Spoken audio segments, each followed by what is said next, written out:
I'm your host, Luigi Labruto. And I'm Nemo, bringing you today's show. Today we have an informative video regarding the track team.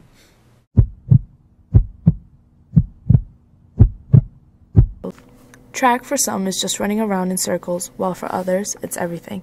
In Somerville High School, they take their sports very seriously. The Highlanders' record-breaking star, Andre Rollum, is one of the fastest student athletes in the country. Somerville High School is known for their many sports. So we're here today to interview track students and coaches to find out what track really is and where they are this year. Greater Boston League, we only have 5 teams on our schedule right now, whereas a lot of other leagues have many teams and they've had meets already. We were only able to have a scrimmage with Lowell Catholic and Arlington Catholic last week, which went a long way to telling us who we think is going to be able to run in each event, from the hurdles to the 50 all the way up to the 2-mile. Medford. And we're going to have our own invitational in here with the whole league coming in. We'll run different kinds of events, a lot of relays and things like that on the day after Christmas.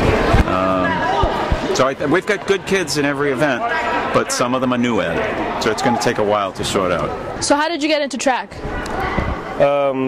This kid, my ex-captain, Joe Bruntis from the soccer team, after my freshman year, he pulled me and presented me to Coach D, and he basically forced me to run track. And then at the beginning I didn't really like it, but then throughout the season I started to like it. So tell us about your 600-meter win. It was last year. I ran 600 meters in 1 minute and 19 seconds. I set the state title and the school title too. How do you see the future in the team? So far this year we have a lot of runners. We have about like 20 freshmen, so by like senior year, junior year, the team's gonna be really strong. But as far right now, we don't have such a strong team, but through time we're gonna improve, and I'm pretty sure we're gonna be one of the best at GBL. But we're gonna work hard for it, and that's all. It's been Guillermo Moran with your interview for the news forecast. See ya.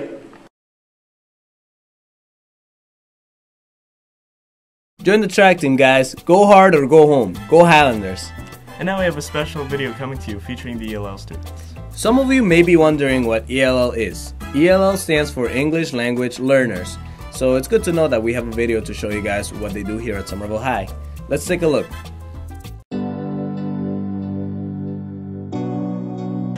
Hi, my name is Chester. We're here at Somerville High to interview the ELL students with their struggles with English. Where are you from? Somos de El Salvador.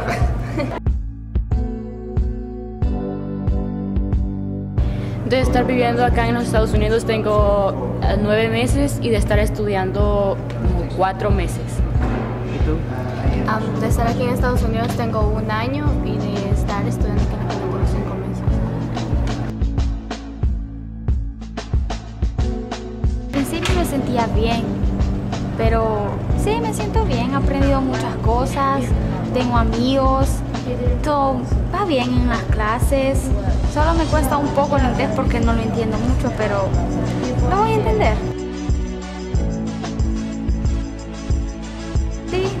Sí, porque le enseñan muchas cosas diferentes y se las enseñan de diferentes formas y aprendemos mucho.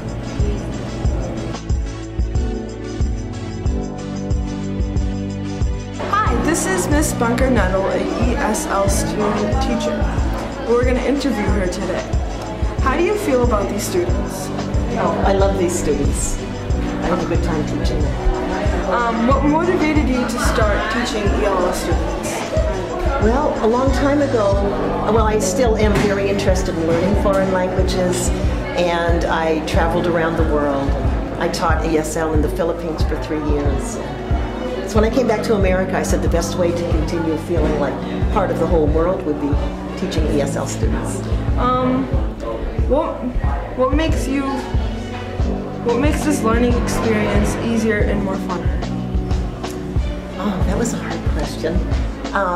Well, it's easy because I do speak several of their languages, And my first teaching experience was using pictures and real objects. That always makes it easy when you teach beginners.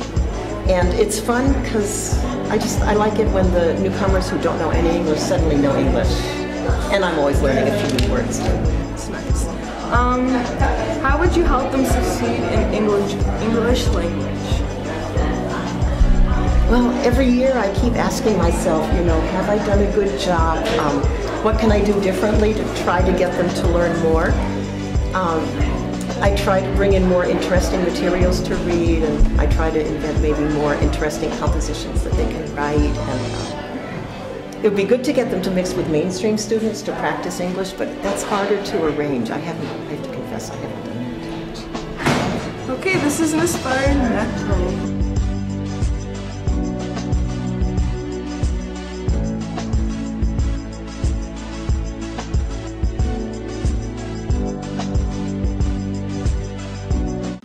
It's good to hear the perspective of all the students here at Somerville High. Speaking of the students, do you guys find IDs a nuisance? I certainly do. Hear me out, you really shouldn't. In this next video will explain why. Let's take a look. Hello Somerville High. Luigi here to talk to you about something with which all students have to do.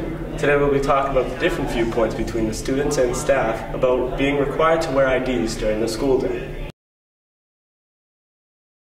I believe that there have been people in the past who've actually entered the building that shouldn't have been here, caused some problems. I don't know specifically what happened, but I do believe that that is the story behind why we have IDs.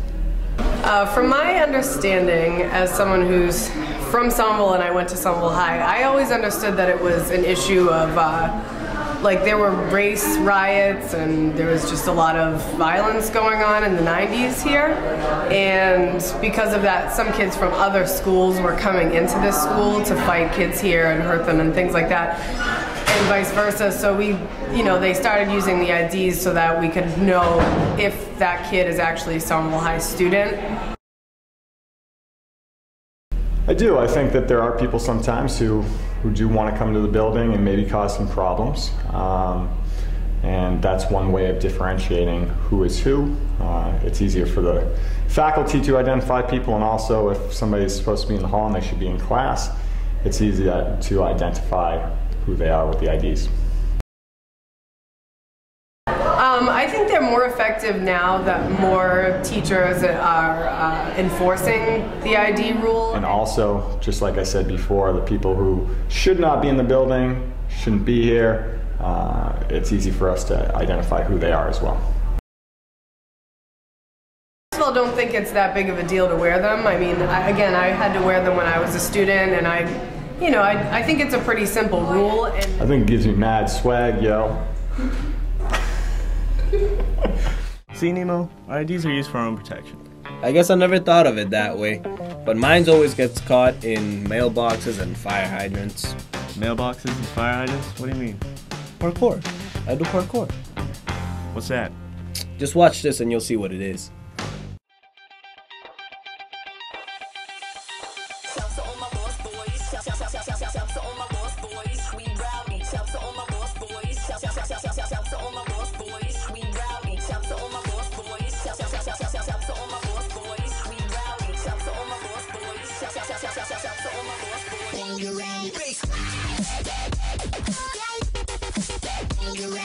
This is Carlos. This is Steven. And this is Parkour.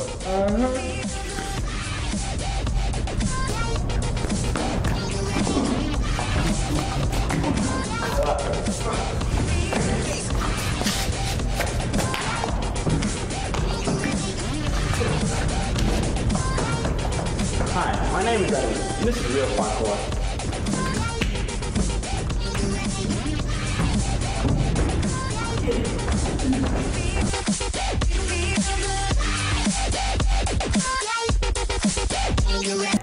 Parkour is a discipline where the goal is to get from point A to point B as quickly and as efficiently as possible. It's relative. Freerunning has the same concept but has freestyle elements such as backflips, front flips, side flips, and other neat little tricks that are all freestyle. It started off in the suburbs of France in the early 20th century and has exploded since then. It's practiced around the world, and almost anybody and everybody of different ethnicities doing parkour since the late 1990s due to documentaries and films depicting parkour. Parkour classes are offered at the common school every Friday from 6 to 7:30 p.m. Each class is $8, and the class shows you the basics and needs of parkour. Our crew even got involved.